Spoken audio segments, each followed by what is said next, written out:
What are the specific precautions for anterior hip replacement? The number one position slash movement that you want to avoid with anterior hip replacement is having your operative leg, so that same side leg, go behind your body, especially with that foot pointed out. So those toes pointing out.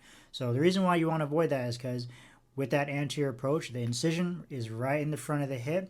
So you can imagine once you kick your leg back, and don't do this, but if you were to kick your leg back and rotate it out to the side, you're going to put a lot of stretch, for example, on that incision in front of the hip. You know, you're essentially you're putting that at the most lengthened position.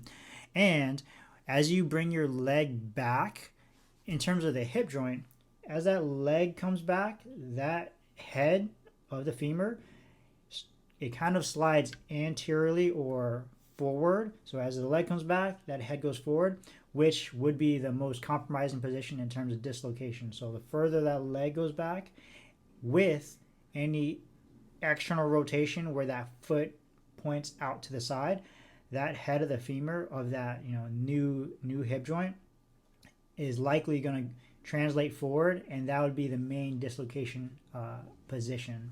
So you want to avoid any position or movement when you're transferring, when you're walking, that causes the leg to go back with the toes pointed out to the side, because then that'll cause that head of the femur to move forward. Now,